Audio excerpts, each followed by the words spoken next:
지금은 특히 이제 대통령실하고 고용노동부 사이에도 사전에 조율이 안 된 상태에서 이게 추진된 게 아닌가 그런 느낌을 주거든요. 그러니까요. 지금 당정일체를 강조할 게 아니라 용정일체를 강조해야 되는 상황이 아닌가 이런 생각이 들어요. 대통령 취임 후에 이런 경우가 처음 있는 것도 아니잖아요. 네, 네. 여러 번 있었지 않습니까? 지난번 노동부 장관의 발표, 그다음에 뭐 교육부의 발표 등등 여러 번 있었는데 아직도 이게 해소되지 않는다는 거는 대통령이 행정부 수반으로서 국민의 삶을 책임지는 것보다는 오히려 여의도의 권력을 장악하는 데 시간을 머리를 너무 많이 쓰시는 거 아닌가 좀 안타깝습니다. 예.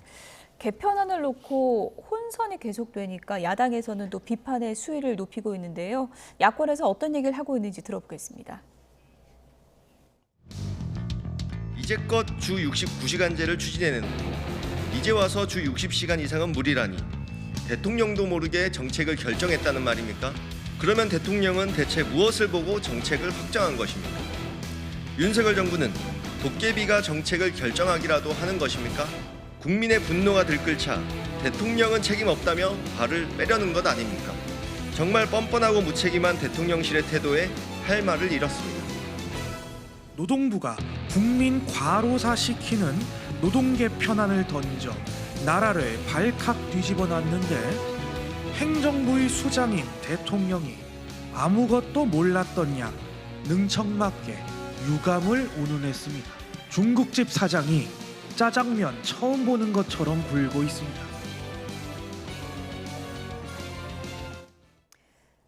중국집 사장 비유까지 나왔는데요. 대통령의 태도에 대한 비판 여론이 높아지고 있는 거죠, 야권에서. 예, 그런 겁니다. 근데 뭐 사전에 조율이 안 됐다거나 전 그렇게 보지는 않습니다. 그런데 기본적으로 윤석열 대통령 눈치를 고용노동부가 많이 본 결과다. 그래서 사실은 이제 우려가 되고 있는 여러 가지 이제 부작용들에 대해서 충분히 지금 대통령실을 설득을 못한 결과다라고 저는 봐요. 그러니까 이번 정부의 이제 특징이 윤석열 대통령께서 뭐 긍정적으로 보자면 굉장히 추진력이 좋은 거죠. 이렇게 밀고 나가면 부처에서 그거에 대해서 이렇게 반대를 못하는 거예요. 우려가 좀 있어도 가능하면 맞춰주는 방향으로 좀 움직이다 보니까 이번에 이제 이런 결과가 빚어졌는데 사실은 이 노동시간제와 관련해서는 문재인 정권도 비슷한 그 오류를 범했습니다. 주 52시간제 도입 부분도 그 당시에 주 52시간제 도입이 현실적으로 어려운 기업 현장이 굉장히 많다.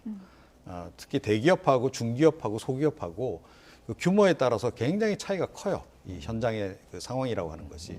그런데 일률적으로 주 52시간제 대기업은 가능할지 모르겠지만 중소기업은 불가능하다라는 얘기가 이미 그 당시부터 나왔습니다. 벤처 뭐 그쪽에서도 반발이 있었고 그런데 이 상징성, 정치적 상징성 때문에 밀어붙였던 측면이 분명히 있는 건데요. 이번에도 지금 거의 비슷한 상황이 이제 재현되는 거죠. 반대 방향에서.